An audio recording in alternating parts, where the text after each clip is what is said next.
ಸಂಚಿಕೆ ಶುರುವಿನಲ್ಲಿ ಮನೆಗೆ ಹಾಸ್ಪಿಟಲ್ ಬಂದಿರ್ತಾರೆ ಚಾರುನ ಟೆಸ್ಟ್ ಮಾಡಕ್ಕಂತ. ಈ ಕಡೆ ಮನೆಯಿಂದ ಹೊರಗಡೆ ಹಾಗೆ ರಾಮಾಚಾರಿ ಮಾತ್ರ ತುಂಬಾನೇ ಟೆನ್ಷನ್ ಅಲ್ಲಿ ಆ ಕಡೆ ಈ ಕಡೆ ಓಡಾಡ್ತಾ ಇರ್ಬೇಕಾದ್ರೆ ಆಗ ಡಾಕ್ಟರ್ ಅಲ್ಲಿಗೆ ಬಂದ್ಬಿಡ್ತಾರೆ. ಡಾಕ್ಟರ್, ಏನು ಅಪಾಯ ಇಲ್ಲ ತಾನೆ? ನನ್ನ ಹೆಂಡತಿ ಮತ್ತೆ ಮಗು ಆರಾಮಾಗಿದ್ದಾರೆ ತಾನೆ? ಅವ್ರಿಗೇನು ಜೀವಕ್ಕೆ ಅಪಾಯ ಇಲ್ಲ ತಾನೆ ಅಂತ ಆಗ ರಾಮಾಚಾರಿ ಕೇಳ್ತಿರ್ಬೇಕಾದ್ರೆ, ನೋಡಿ ರಾಮಾಚಾರಿ, ಸದ್ಯಕ್ಕೆ ಏನನ್ನು ಕೂಡ ಅಪಾಯ ಇಲ್ಲ ಅಂತ ಆಗ ಡಾಕ್ಟರ್ ಹೇಳಿದ ತಕ್ಷಣ ಆಗ ಅಜ್ಜಿ ಅಂತೂ ತುಂಬಾನೇ ಗಾಬರಿ ಆಗ್ತಿರ್ತಾರೆ. ನೀವು ಮಾತ್ರ ಏನ್ ಅಪಾಯ ಇಲ್ಲ ಅಂತ ಹೇಳ್ತಿದ್ದೀರಾ ಡಾಕ್ಟ್ರೆ, ಆದ್ರೆ ಮನೆಗೆ 8-10 ಜನ ಬಂದ್ಬಿಟ್ಟು ಎಷ್ಟು ಗಲಾಟೆ ಮಾಡಿದೀರಾ ಅಂತೀರಾ, ಅದನ್ನಂತ ನೋಡಿ ನನ್ಗೆ ತುಂಬಾನೇ ಗಾಬರಿ ಆಯ್ತು ಅಂತ ಅಜ್ಜಿ ಹೇಳ್ತಾ ಇದ್ರೆ, ನೋಡಿ ರಾಮಾಚಾರಿ, ಅವ್ರನ್ನ ಇಂಥ ಸಮಯದಲ್ಲಿ ತುಂಬಾನೇ ಚೆನ್ನಾಗಿನೇ ನೋಡ್ಕೋಬೇಕು. ಗಲಾಟೆ ಆಗಿದೆ ಅಂತ ಬೇರೆ ಹೇಳ್ತಿದ್ದೀರಾ, ಯಾವ್ದಕ್ಕೂ ಒಂದು ನೀವು ಪೊಲೀಸನ್ನ ಕಂಪ್ಲೇಂಟ್ ಕೊಟ್ಟಿರಿ. ನೋಡಿ, ಇನ್ನ ಏನಾದ್ರೂ ಎಮರ್ಜೆನ್ಸಿ ಇದ್ರೆ ನನ್ನನ್ನ ಮತ್ತೆ ಫೋನ್ ಮಾಡಿ, ನಾನು ಬರ್ತೀನಿ ಅಂತ ಹೇಳ್ಬಿಟ್ಟು ಡಾಕ್ಟರ್ ಅಲ್ಲಿಂದ ಹೊರಟೋಗ್ಬಿಡ್ತಾರೆ. ಆಗ ಚಾರುನು ಕೂಡ ಅಲ್ಲೇ ಹೊರಗಡೆ ಬಂದು ಕೂತ್ಕೊಂಡಿರ್ತಾಳೆ. ಚಾರು, ಇವಾಗ ಹೇಗಿದ್ಯಮ್ಮ? ಚೆನ್ನಾಗಿದ್ಯಾ ತಾನೆ? ನೋಡು, ದೇವ್ರ ದೊಡ್ಡವನು, ಸದ್ಯ ನಿನ್ಗೂ ಕೂಡ ಮಗುಗೆ ಏನು ಆಗದಿರೋ ತರ ಆ ದೇವ್ರನ್ನೇ ಕಾಪಾಡ್ಬಿಟ್ಟ ಅಂತ ಅಜ್ಜಿ ದೇವ್ರ ಹತ್ರ ಬೇಡ್ಕೊಂತಾ ಇರ್ತಾರೆ. ಇನ್ನೂ ಒಂದ್ ಕಡೆ ಮಾನ್ಯತಾ ಮಾತ್ರ ತನ್ನ ಗ್ಯಾಂಗ್ ಜೊತೆಗೇನೆ ಮನೇಲಿ ಹಾಗೆ ಕೂತ್ಕೊಂಡಿರ್ಬೇಕಾದ್ರೆ ಆಗ ಸಕ್ಸೇನಾ ತನ್ನ PA ವರುಣ್ ಜೊತೆಗೇನೆ ಮನೆಗೆ ಬಂದ್ಬಿಡ್ತಾನೆ. ಓ ಸಕ್ಸೇನಾಜಿ, ಪ್ಲೀಸ್ ವೆಲ್ಕಮ್, ಕೂತ್ಕೊಳ್ಳಿ ಅಂತ ಆಗ ಮಾನ್ಯತೆ ಹೇಳಿದ ತಕ್ಷಣ, ಕ್ಯಾ ಬೀಗ್ರುಜಿ, ನೀವ್ ಇನ್ನ ನನ್ನನ್ನ ಸಕ್ಸೇನಾಜಿ ಅಂತ ಕರಿತಾ ಇದ್ದೀರಲ್ಲ, ಬೀಗ್ರು ಅಂತ ಕರೀರಿ ಅಂತ ಆಗ ಸಕ್ಸೇನಾ ಹೇಳ್ತಿರ್ಬೇಕಾದ್ರೆ ಆಗ ಮಾನ್ಯತೆಗಂತೂ ತುಂಬಾನೇ ಖುಷಿ ಆಗಿರುತ್ತೆ. ನೋಡಿ, ನಾನ್ ಬಂದಿರೋ ಕೆಲಸ ನಿಮ್ಗೆನೆ ನಾನು ಆಲ್ರೆಡಿ ಫೋನ್ ಮಾಡಿ ಹೇಳಿದೀನಲ್ಲ, ಅದು ಇಂಪಾರ್ಟೆಂಟ್ ಡಾಕ್ಯುಮೆಂಟ್ಗೆ ಸೈನ್ ಹಾಕ್ಬೇಕು ಅಂತ. ಅದೇ ನಮ್ಮಿಬ್ರದ್ದು ಕಂಪನಿ ಇವಾಗ ಟೈಅಪ್ ಆಗ್ತಾ ಇದೆಯಲ್ವಾ, ಹಾಗಾಗಿ ನಾನು ಅದನ್ನ ನೀವಿವಾಗ ಸೈನ್ ಏನಾದ್ರೂ ಬೇಗನೆ ಮಾಡ್ಕೊಟ್ಟದಿದ್ರೆ ನಾನು ಆ ಸೈನ್ ಡಾಕ್ಯುಮೆಂಟ್ಸ್ ಅನ್ನ ತಗೊಂಡೋಗ್ಬಿಟ್ಟು ಲಾಗಿನ್ ಮಾಡ್ಬಿಟ್ಟು ನೆಕ್ಸ್ಟ್ ಅದನ್ನ ರಿಜಿಸ್ಟ್ರೇಷನ್ ಮಾಡ್ಬೇಕು. ಮತ್ತದು ಅಲ್ಲದೆ ನಾಳೆ ನಾಡ್ದು 2 ದಿನನೂ ಕೂಡ ಹಾಲಿಡೇಸ್ ಆಗಿರೋದ್ರಿಂದ ನೀವು ಬೇಗನೆ ಸೈನ್ ಹಾಕೊಟ್ಟದಿದ್ರೆ ನಾನು ಪೇಪರ್ ಅನ್ನ ಬೇಗನೆ ತಗೊಂಡೋಗಿ ರಿಜಿಸ್ಟರ್ ಮಾಡ್ಬಿಡೋಣ ಅಂತ.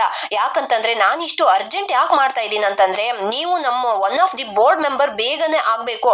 ಆ ಪೊಸಿಷನ್ ಅಲ್ಲಿ ನಾನು ನಿಮ್ಮನ್ನ ನೋಡ್ಕೊಳ್ಳೋಕೆ ತುಂಬಾನೇ ಖುಷಿ ಆಗ್ತಾ ಇದ್ದೀನಿ ಅಂತ ಆಗ ಸಕ್ಸೇನಾ ಹೇಳ್ತಿರ್ಬೇಕಾದ್ರೆ ಆಗ ಮಾನ್ಯತೆ ಇನ್ನೂ ಒಂದ್ ಸ್ಟೆಪ್ ಮೇಲ್ಗಡೆನೆ ಹೋಗ್ಬಿಡ್ತಾಳೆ. ಅವಳನ್ನು ಕೂಡ ತುಂಬಾನೇ ಖುಷಿ ಆಗ್ಬಿಟ್ಟು, ಹೌದಾ ಸಕ್ಸೇನಾಜಿ, ನಾನು ಹೌದು, ಆ ಮೊಮೆಂಟ್ಗೋಸ್ಕರನೇ ಕಾಯ್ತಾ ಇದ್ದೀನಿ, ಸರಿ ಡಾಕ್ಯುಮೆಂಟ್ ಕೊಡಿ, ಎಲ್ಲಿ ಸೈನ್ ಹಾಕ್ಬೇಕು ಅಂತ ಆಗ ಮಾನ್ಯತೆ ಕೇಳ್ತಿರ್ಬೇಕಾದ್ರೆ ಆಗ ಸಕ್ಸೇನಾ ವರುಣ್ಗೆ ಕಣ್ಸನ್ನೆ ಮಾಡ್ಬಿಟ್ಟು ಆ ಡಾಕ್ಯುಮೆಂಟ್ ಅನ್ನೆಲ್ಲ ಕೊಡಕ್ ಹೋಗ್ತಾನೆ. ಕೊಟ್ಟು ಮಾನ್ಯತೆ ಮುಂದೆ ಇಟ್ಬಿಡ್ತಾನೆ, ನೀವು ಇದನ್ನೆಲ್ಲ ಒಂದ್ಸರಿ ನೋಡ್ಕೊಂಡು ಸೈನ್ ಮಾಡಿ ಅಂತ ಆಗ ಸಕ್ಸೇನಾ ಹೇಳ್ತಿರ್ಬೇಕಾದ್ರೆ ಆಗ ರುಕ್ಕು ಮತ್ತೆ ಜಿಕೆನೂ ಕೂಡ, ಹೌದು ಮಾನ್ಯತೆ ಅವರೇ, ನೀವು ಇದನ್ನೆಲ್ಲ ಒಂದ್ಸರಿ ಓದ್ಕೊಂಡು ಸೈನ್ ಹಾಕೋದು ಒಳ್ಳೇದು ಅಂತ ರುಕ್ಕು ಹೇಳ್ತಿರ್ಬೇಕಾದ್ರೆ, ಹೌದು ಮಾನ್ಯತಾ ಮೇಡಮ್, ಇವಾಗ ಯಾರ ಕಾಲದಲ್ಲೂ ಕೂಡ ಈ ಕಾಲದಲ್ಲಿ ಯಾರನ್ನು ಕೂಡ ನಂಬಕ್ಕಾಗಲ್ಲ, ಹಾಗಾಗಿ ಡಾಕ್ಯುಮೆಂಟ್ ಅಲ್ಲಿ ಒಂದ್ಸರಿ ನೀವು ಏನಿದೆ ಅಂತ ಓದ್ಕೊಂಡು ಸೈನ್ ಮಾಡಿ ಅಂತ ಜಿಕೆ ಹೇಳ್ತಿರ್ಬೇಕಾದ್ರೆ ಆಗ ಸಕ್ಸೇನಾಗಂತೂ ತುಂಬಾನೇ ಭಯ ಸ್ಟಾರ್ಟ್ ಆಗ್ಬಿಡುತ್ತೆ. ಯಾಕೆ ಮಾನ್ಯತಾಜಿ, ನಿಮ್ಗೆ ನಮ್ದು ಉಪ್ಪರ್ ನಂಬಿಕೆ ಇಲ್ಲ ಅಂತಂದ್ರೆ ಪರವಾಗಿಲ್ಲ, ನೀವು ಅದನ್ನೆಲ್ಲ ನೀಟಾಗಿ ಓದ್ಕೊಂಡೇನೆ ಸೈನ್ ಮಾಡಿ, ಪರವಾಗಿಲ್ಲ. ಆದ್ರೆ ಏನಿಲ್ಲ, ಇವಾಗ ರಿಜಿಸ್ಟ್ರೇಷನ್ ಆಗೋದು ಒಂದು 8-10 ದಿನ ಲೇಟ್ ಆಗ್ಬೋದು ಅಷ್ಟೇ ಅಂತ ಆಗ ಸಕ್ಸೇನಾ ಹೇಳ್ತಿರ್ಬೇಕಾದ್ರೆ ಆಗ ಮಾನ್ಯತೆ ಹೇಳ್ಬಿಡ್ತಾಳೆ, ಇಲ್ಲ ನನ್ಗೆ ನಿಮ್ಮ ಮೇಲೆ ನಂಬಿಕೆನೇ ಇದೆ, ನಾನು ಸೈನ್ ಮಾಡ್ತೀನಿ ಅಂತ ಆಗ ಮಾನ್ಯತೆ ಹೇಳ್ತಿರ್ಬೇಕಾದ್ರೆ ಅದೇ ಟೈಮ್ಗೆ ಸರಿಯಾಗಿ ಸಕ್ಸೇನಾಗೆ ಒಂದು ಮಗನಿಂದ ಫೋನ್ ಬಂದ್ಬಿಡುತ್ತೆ. ನಾನ್ ಇವಾಗ ಅದೇ ನೀನು ಶಾದಿ ಆಗ್ತಾ ಇದೆಯಲ್ಲ ಚಾರುಲತಾ ಅವ್ರದ್ದು ಮದರ್ ಮನೆಯಲ್ಲಿ ನಾನು ಇದೀನಿ ಅಂತ ಆಗ ಸಕ್ಸೇನಾ ಫೋನ್ ಅಲ್ಲಿ ಹೇಳ್ತಿರ್ಬೇಕಾದ್ರೆ ಅವನು ಆ ಕಡೆಯಿಂದ ನಿಮ್ಗೆ ಫೋಟೋ ಬೇಕಾ ಚಾರುಲತಾದು? ಸರಿ ಆಯ್ತು, ನಾನಿವಾಗ ಇಂಪಾರ್ಟೆಂಟ್ ಡಾಕ್ಯುಮೆಂಟ್ಗೆ ಸೈನ್ ಹಾಕಿಸ್ಕೊಳ್ಳಕ್ಕೆ ಬಂದಿದ್ದೀನಿ, ಆ ಪ್ರೋಸೆಸ್ ಎಲ್ಲ ಮುಗ್ದಾದ ನಂತರ ಫೋಟೋ ಗಿಟೋ ಎಲ್ಲ ನೋಡ್ಕೊಳ್ಳೋಣ ಅಂತ ಹೇಳ್ಬಿಟ್ಟು ಅಭಿ ತುಮ್ಮ ಫೋನ್ ರಕ್ಕೋ ಅಂತ ಹೇಳ್ಬಿಟ್ಟು ಫೋನ್ ಅನ್ನ ಇಡ್ತಾನೆ ಸಕ್ಸೇನಾ. ಇನ್ನ ಒಂದ್ ಕಡೆ ನನ್ ಮಗ ಫೋನ್ ಮಾಡಿರೋದು ಅದು ಏನಂತಂದ್ರೆ, ನಾನ್ ಲಂಡನ್ ಅಲ್ಲಿರೋ ಇನ್ನ ಒಂದ್ ಕಂಪನಿನ ನನ್ ಮಗ ನವದೀಪ್ ನೋಡ್ಕೊಂತಾನೆ, ಇಂಡಿಯಾದಲ್ಲಿರೋ ಕಂಪನಿನ ನಿಮ್ದು ಬೇಟಿ ಚಾರುಲತಾ ನೋಡ್ಕೊಂತಾಳೆ. ಆ ಮದ್ವೆ ಆದ ನಂತರ ಅವರಿಬ್ರು ಸೇರ್ಕೊಂಡು ಎಲ್ಲ ಕೆಲ್ಸನು ಮಾಡಿ ಮುಗಿಸ್ತಾರೆ. ನನ್ನ ಬೇಟ ಇದಾನಲ್ಲ ನಿಮ್ ಚಾರುಲತನ ಮದ್ವೆ ಆಗೋಕೆ ರೆಡಿಯಾಗಿ ತಾಳಿ ಹಿಡ್ಕೊಂಡು ಕಾಯ್ತಾ ಇದ್ದಾನೆ ಅಂತ ಆಗ ಸಕ್ಸೇನಾ ಹೇಳ್ತಿರ್ಬೇಕಾದ್ರೆ ಆಗ ಮಾನ್ಯತಾ ಅಂತೂ ಇನ್ನಷ್ಟು ಖುಷಿಯಾಗ್ಬಿಟ್ಟು, ಹೇಳಿ ಸಕ್ಸೇನಾಜಿ, ನಾನು ಎಲ್ಲಿ ಡಾಕ್ಯುಮೆಂಟ್ಗೆ ಸೈನ್ ಮಾಡ್ಬೇಕು ಅಂತ ಕೇಳ್ತಾಳೆ. ಆಗ ಸಕ್ಸೇನಾ ಅವನ PAಗೆ ಕಣ್ಸನ್ನೆ ಮಾಡಿದ ತಕ್ಷಣ ಅವನು ಎಲ್ಲೆಲ್ಲಿ ಸೈನ್ ಮಾಡ್ಬೇಕಂತ ಎಲ್ಲ ಪ್ಲೇಸ್ ಅನ್ನ ತೋರಿಸ್ಬಿಡ್ತಾನೆ. ಆಗ ನೀಟಾಗಿ ಮಾನ್ಯತಾ ಎಲ್ಲ ಸೈನನ್ನು ಕೂಡ ಹಾಕ್ಬಿಡ್ತಾಳೆ. ಆದ್ರೆ ಜಿಕೆ ಮಾತ್ರ ಹಣೆಗೆನೆ ಕೈನ ಚಚ್ಕೊಂತಾ ಇರ್ತಾನೆ. ಇನ್ನ ಒಂದ್ ಕಡೆ ಚಾರು ಮತ್ತೆ ರಾಮಾಚಾರಿ ರೆಡಿ ಆಗ್ಬಿಟ್ಟು ಹೊರಗಡೆ ಬಂದ್ಬಿಡ್ತಾರೆ. ಆಗ ಅಜ್ಜಿ, ನೋಡಮ್ಮ ಚಾರು, ಯಾರಾದ್ರೂ ಎಲ್ಲಿಗೆ ಹೋಗ್ಬೇಕಾದ್ರೆ ನಾವು ಎಲ್ಲಿಗಂತ ಕೇಳ್ಬಾರ್ದು, ಹಾಗಾಗಿ ನೀವೇನೆ ಹೇಳ್ಬಿಟ್ರೆ ಚೆನ್ನಾಗಿರುತ್ತೆ ಅಂತ ಅಜ್ಜಿ ಹೇಳ್ತಿರ್ಬೇಕಾದ್ರೆ, ಅದೇ ಅಜ್ಜಿ, ಇವಾಗ ನಮ್ಮಪ್ಪ ಇಷ್ಟೊಂದು ಸಂಕಷ್ಟ ಸುಳಿಯಲ್ಲಿ ಸಿಕ್ಕಾಕೊಂಡಿದ್ದಾರಲ್ವಾ, ಅದನ್ನೆಲ್ಲ ನೋಡ್ಕೊಂಡು ಸುಮ್ನೆ ಇರಕ್ಕಾಗಲ್ಲ ಅಲ್ವಾ, ಹಾಗಾಗಿ ಅದನ್ನೆಲ್ಲ ಹೊರಗಡೆ ಹೋಗ್ಬಿಟ್ಟು ಎದುರಿಸ್ಲೇಬೇಕಲ್ಲ ಅಜ್ಜಿ ಅಂತ ಆಗ ಚಾರು ಹೇಳ್ತಿರ್ಬೇಕಾದ್ರೆ, ಏನಮ್ಮ ಚಾರು, ವಿಷಯ ಗೊತ್ತಿದ್ದನ್ನು ಕೂಡ ಏನಂತ ಮಾತಾಡ್ತಿದ್ಯಾ, ನೋಡು ಮನೆ ಬಂದು ನಿನ್ನೆ ಅಷ್ಟೆಲ್ಲ ಗಲಾಟೆ ಬೇರೆ ಆಗಿದೆ, ಅದು ಅಲ್ಲದೆ ನೀನ್ ಇವಾಗ ತಾಯಿ ಬೇರೆ ಆಗ್ತಿದ್ಯಾ, ಹೊಟ್ಟೆಲಿ ಮಗು ಇದೆ, ನೀನು ಇಂಥ ಟೈಮಲ್ಲಿ ನೀನು ರಾಮಾಯಣನು ಮಹಾಭಾರತನ ಮಗುಗೆ ಕತೆನ ಹೇಳೋದ್ ಬಿಟ್ಕೊಂಡು ಇವಾಗ ಹೊಡೆದಾಡೋದು ರೌಡಿಸಮ್ಮು ಅದು ಇದು ಅಂತ ಏನೇನೋ ಮಾತಾಡ್ತಿದ್ಯಲ್ಲ, ಆಮೇಲೆ ಇದೇ ಗುಣನ ಮಗುಗ್ ಬಂದ್ರೆ ಕಷ್ಟ ಆಗುತ್ತಮ್ಮ ಅಂತ ಆಗ ಅಜ್ಜಿ ಹೇಳ್ತಿರ್ಬೇಕಾದ್ರೆ, ನೋಡಿ ಅಜ್ಜಿ, ಇವಾಗ ನಾನು ತಾಯಿಯಾಗಿ ನನ್ನ ಮಗುನ ಎಷ್ಟು ಕಾಪಾಡ್ಕೊಳ್ಳೋದು ಎಷ್ಟು ಮುಖ್ಯನೋ ಅದೇ ತರ ನಾನು ನನ್ನ ಅಪ್ಪ ಕಷ್ಟದಲ್ಲಿರ್ಬೇಕಾದ್ರೆ ಅವ್ರ ಮಗಳಾಗಿ ನನ್ನ ತಂದೆನೂ ಕೂಡ ಕಾಪಾಡೋದು ಅಷ್ಟೇ ಮುಖ್ಯ ಅಲ್ವಾ. ನನ್ನ ಮೇಲೆ ನಿಮ್ಗೆ ನಂಬಿಕೆ ಇದ್ದದಿದ್ರೆ ನನ್ನ ಹೋಗಕ್ಕೆ ಬಿಡಿ ಅಜ್ಜಿ, ನನ್ನನ್ನ ಇನ್ನೇನು ಕೇಳ್ಬೇಡಿ ಅಂತ ಆಗ ಚಾರು ಕೈ ಮುಗ್ದು ಕೇಳ್ಕೊಂತ ಇರ್ತಾಳೆ. ಆಗ ಏನಪ್ಪ ರಾಮಾಚಾರಿ ಇದೆಲ್ಲ ಅಂತ ಅಜ್ಜಿ ಕೇಳ್ತಿರ್ಬೇಕಾದ್ರೆ, ಹೌದು ಅವ್ರಿಗೆ ಇವಾಗ ಕಷ್ಟ ಇದೆಯಲ್ವಾ, ಗಂಡನಾಗಿ ಅವ್ರ ಜೊತೆಗೇನು ಕೂಡ ನಿಂತ್ಕೊಳ್ಳೋದು ಗಂಡನಾಗಿ ನನ್ ಕರ್ತವ್ಯ ಅಲ್ವಾ, ನೋಡಿ ಏನೂ ಆಗಲ್ಲ, ನಾವು ಹೋಗ್ ಬರ್ತೀವಿ, ನಮ್ಗೆ ಆಶೀರ್ವಾದ ಮಾಡಿ ಅಂತ ಅಜ್ಜಿ ಆಶೀರ್ವಾದ ತಗೊಂಡು ಅವರಿಬ್ರಲ್ಲಿಂದ ಹೊರಡ್ಬಿಡ್ತಾರೆ. ಇನ್ನ ಒಂದ್ ಕಡೆ ಮಾನ್ಯತಾ ಮಾತ್ರ ತುಂಬಾನೇ ಖುಷಿ ಆಗ್ಬಿಟ್ಟು ಅವ್ರು ನನ್ನನ್ನ ಬೀಗ್ರು ಅಂತ ಕರ್ಸ್ಕೊಳಕ್ಕೆ ನನ್ಗಂತೂ ಎಷ್ಟೊಂದು ಖುಷಿ ಆಗ್ತಿತ್ತು ಗೊತ್ತಾ. ಇದೇ ಈ ಮಾನ್ಯತನ್ ಪವರು. ನನ್ ಬೇಬಿ ಇದಾಳಲ್ಲ, ಅವಳಿಗಿರೋ ಬ್ಯೂಟಿನ ಎಂತವ್ರನ್ನು ಕೂಡ ಮ್ಯಾಗ್ನೆಟ್ ತರ ಬೇಕಾದ್ರೂ ಅಟ್ರಾಕ್ಟ್ ಮಾಡ್ಬಿಡುತ್ತೆ. ಅದೆಲ್ಲೋ ಲಂಡನ್ ಅಲ್ಲಿ ಕೂತ್ಕೊಂಡು ನನ್ ಬೇಬಿನ ನೋಡಕ್ಕೆ, ನನ್ ಬೇಬಿನ ಮದ್ವೆ ಆಗಕ್ಕೆ ಅವನು ಎಷ್ಟೊಂದು ಕ್ಯೂರಿಯಾಸಿಟಿಯಿಂದ ಕಾಯ್ತಾ ಇದ್ದಾನಲ್ಲ, ನನ್ಗಂತೂ ಇದನ್ನೆಲ್ಲ ನೋಡಕ್ಕೆ ತುಂಬಾನೇ ಖುಷಿ ಆಗ್ತಾ ಇದೆ ಅಂತ ಮಾನ್ಯತೆ ಹೇಳ್ತಿರ್ಬೇಕಾದ್ರೆ, ಅಲ್ಲ ಯಾವುದೇ ಒಂದು ಲೋಫರ್ಗಾದ್ರೂ ಕೂಡ ಅವನು ಇನ್ನೂ ಒಂದು ಮದ್ವೆ ಆಗಿರೋ ಒಂದ್ ಹೆಂಡತಿನ ಮಗುನ್ ಬೇರೆ ಹೊಟ್ಟೆಲಿ ಇಟ್ಕೊಂಡೋಳನ್ನ ಮದ್ವೆ ಆಗಕ್ಕೆ ಅವನು ಹಿಂದೆ ಮುಂದೆ ನೋಡ್ತಾನೆ.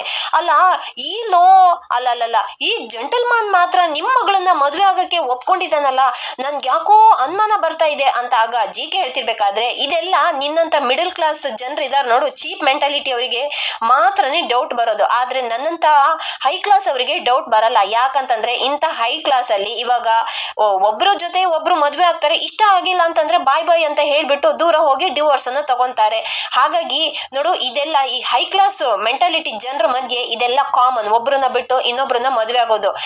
ನಿನ್ನಂತ ಚೀಪ್ ಮೆಂಟಾಲಿಟಿ ಜನರಿಗೆ ಇದೆಲ್ಲ ಅರ್ಥ ಆಗಲ್ಲ ಅಂತ ಮಾನ್ಯತೆ ಹೇಳಿದ ತಕ್ಷಣ ಹಾಗೆ ಜಿಕೆ ಮತ್ತೆ ರುಕ್ಕು ಇಬ್ರು ಕೂಡ ಸುಮ್ನಾಗ್ತಾರೆ.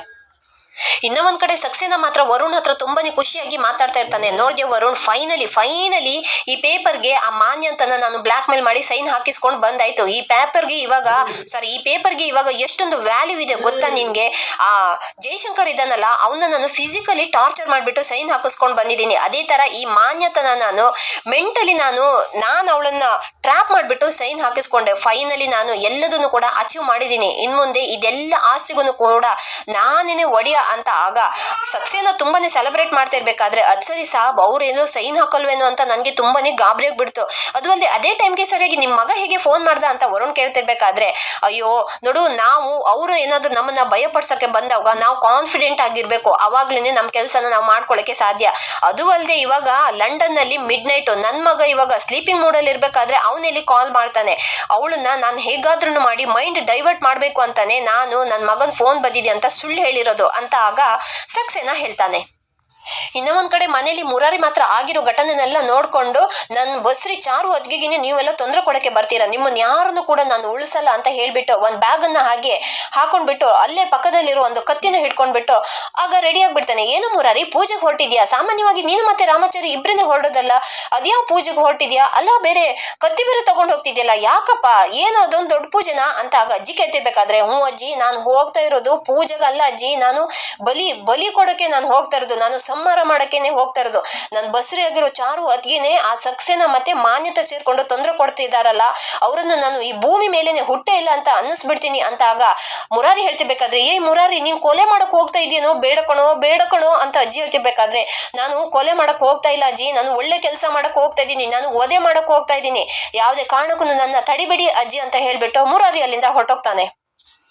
ಇನ್ನ ಒಂದ್ ಕಡೆ ಸಕ್ಸೇನಾ ತನ್ನ PA ಜೊತೆಗೇನೆ ಕಾರಲ್ಲಿ ಬರ್ತಾ ಇರ್ಬೇಕಾದ್ರೆ ಆಗ ಕಾರಿಗೆ ಅಡ್ಡ ಆಗಿ ರೋಡ್ ಮಧ್ಯದಲ್ಲೇನೆ ಚಾರು ಮತ್ತೆ ರಾಮಾಚಾರಿ ನಿಂತ್ಕೊಂಡಿರ್ತಾರೆ. ಆಗ ವರುಣ್ ಅಂತೂ ತುಂಬಾನೇ ಗಾಬರಿ ಆಗ್ಬಿಟ್ಟು, ಸಾಬ್ ಅಲ್ಲಿ ನೋಡಿ ಸಾಬ್, ಜೈಶಂಕರ್ ಅವ್ರ ಮಗಳು ಚಾರುಲತಾ ಮತ್ತೆ ಅವ್ರ ಹಸ್ಬೆಂಡ್ ರೋಡ್ಗೆನೆ ಅಡ್ಡಾಗಿ ನಿಂತ್ಕೊಂಡಿದ್ದಾರೆ ಅಂತ ವರುಣ್ ಹೇಳಿದ ತಕ್ಷಣ, ನೋಡು ಏನಾದ್ರೂ ಕೂಡ ಪರವಾಗಿಲ್ಲ, ಅವರೇನೆ ಸೈಡ್ಗೆ ಹೋಗ್ಬೇಕು, ನೀನು ಗಾಡಿನ ಫಾಸ್ಟ್ ಆಗಿ ಓಡಿಸು ಡ್ರೈವರ್ ಅಂತ ಆಗ ಡ್ರೈವರ್ಗೆ ಹೇಳ್ತಾನೆ ಸಕ್ಸೇನಾ. ಆಗ ಡ್ರೈವರ್ ಮಾತ್ರ ಫಾಸ್ಟ್ ಆಗಿ ಡ್ರೈವ್ ಮಾಡೋದಿದ್ರು ಈ ಕಡೆ ಚಾರು ಮಾತ್ರ ರಾಮಾಚಾರಿ ರೋಡ್ ಮಧ್ಯನೇ ನಿಂತ್ಕೊಂಡಿರ್ತಾರೆ. ಆಗ ಡ್ರೈವರ್ ಏನೇ ಹಾಗೆ ಬ್ರೇಕ್ ಹಾಕಿ ಗಾಡಿನ ನಿಲ್ಲಿಸ್ಬಿಟ್ಬಿಡ್ತಾನೆ. ಆಗ ಯಾಕೆ ನಿಮ್ಗೆ ಕಾರ್ ಬರ್ತಾ ಇರೋದು ಕಾಣಿಸ್ತಾ ಇಲ್ವಾ, ಸೈಡ್ಗೆ ಹೋಗ್ಬೇಕು ತಾನೆ ಅಂತ ವರುಣ್ ಕಾರಿಂದ ಕೆಳಗಡೆ ಇಳಿದ್ ಬಂದು ಹೇಳಿದ ತಕ್ಷಣ, ನೋಡಿ ನಿಮ್ಮ ಹತ್ರ ನಮ್ಗೆ ಮಾತು ಏನನ್ನು ಕೂಡ ಆಡೋ ಅವಶ್ಯಕತೆ ಇಲ್ಲ, ನಾವು ನಿಮ್ ಬಾಸ್ ಹತ್ರ ಮಾತಾಡ್ಬೇಕು, ಅವ್ರನ್ನ ಕೆಳಗಡೆ ಇಳಿಯೋಕೆ ಹೇಳಿ ಬರಕ್ ಹೇಳಿ ಅಂತ ರಾಮಾಚಾರಿ ಹೇಳಿದ ತಕ್ಷಣ ಆಗ ಸಕ್ಸೇನಾ ಕೆಳಗಡೆ ಬಂದ್ಬಿಡ್ತಾನೆ. ನೋಡಿ ನನ್ನ ಹತ್ರ ಈ ತರ ರೋಡ್ ಮಧ್ಯದಲ್ಲಿ ನಿಂತ್ಕೊಂಡು ಮಾತಾಡುವಷ್ಟು ಟೈಮ್ ಇಲ್ಲ, ಅದೇನು ಅಂತ ಆಗ ಸಕ್ಸೇನಾ ಹೇಳ್ತಿರ್ಬೇಕಾದ್ರೆ, ಹೌದು ನಿನ್ಗೆ ಟ್ರೈನ್ ಟಿಕೆಟ್ ಹಾಗೆ 2 ಜೊತೆ ಬಟ್ಟೆ ಬಟ್ಟೆ ತಗೊಳಕ್ಕೂ ಕೂಡ ಒಂದ್ ಕಾಲದಲ್ಲಿ ದುಡ್ಡಿಲ್ದೆ ಇರೋನು ಇವಾಗ ಇಷ್ಟೊಂದು ದೊಡ್ಡ ಬಂಗ್ಲೆ ಕಾರಲ್ಲಿ ಕೂಡ ಓಡಾಡ್ತಿದ್ಯಾ ಅಂತಂದ್ರೆ ನೀನು ಎಂತ ಕೆಟ್ಟ ಕೆಲಸ ಮಾಡಿರ್ಬೇಕು ಅಂತ ಚಾರು ಹೇಳ್ತಿರ್ಬೇಕಾದ್ರೆ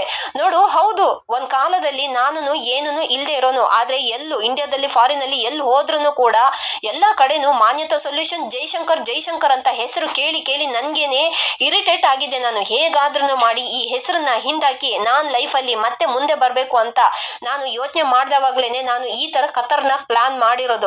ಇವಾಗ ನಿಮ್ಮಪ್ಪ ಜೈಶಂಕರ್ ಅಲ್ಲ ಜೈಲ್ ಶಂಕರ್ ಅಂತ ಹೇಳ್ಕೊಂಡು ಜೋರಾಗಿ ಸಕ್ಸೆನ ನಗಾಡ್ಬಿಡ್ತಾನೆ.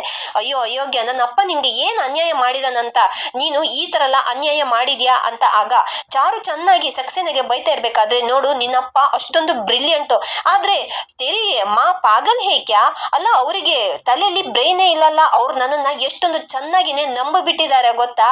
ಅದೇನೇ ನಂಬಿಕೆನ ನಾನು ಅಡ್ವಾಂಟೇಜ್ ತಗೊಂಡು ಎಲ್ಲದನ್ನು ನಿಮ್ಮಪ್ಪನ ಕಂಪನಿನ ನಾನು ಮುಳುಗಿಸ್ಬಿಟ್ಟಿದ್ದೀನಿ ಅಂತ ಸಕ್ಸೆನಾ ಹೇಳ್ತಾನೆ. ಆಗ ಚಾರು ಮತ್ತೆ ರಾಮಚಾರಿಗಂತೂ ತುಂಬಾನೇ ಕೋಪ ಬರ್ತಾ ಇರುತ್ತೆ. ರಾಮಚಾರಿನೂ ಕೂಡ ಸಕ್ಸೆನಾಗಿ ಚೆನ್ನಾಗಿ ಬೈದ್ ಬಿಡ್ತಾನೆ. ಆಗ ಚಾರುನು ಕೂಡ, ನೋಡು ತಗೊಂಡಿರೋದೆಲ್ಲ ಮರ್ಯಾದೆಯಿಂದ ವಾಪಸ್ ಕೊಟ್ಟಿಲ್ಲ ಅಂತಂದ್ರೆ ಈ ಭೂಮಿ ಮೇಲೆ ನೀನು ಅಡ್ರೆಸ್ ಅನ್ನೇ ಇಲ್ದೇ ಇರೋ ಹಾಗೆ ನಾನ್ ಮಾಡ್ಬಿಡ್ತೀನಿ ಅಂತ ಚಾರುನು ಕೂಡ ಸಕ್ಸೆನಾಗೆ ಬೈತಾ ಇರ್ತಾಳೆ. ಇಲ್ಲಿಗೆ ಈ ಸಂಚಿಕೆ ಮುಕ್ತಾಯವಾಗುತ್ತೆ. ವಿಡಿಯೋ ನೋಡಿದಕ್ಕಾಗಿ ಧನ್ಯವಾದ.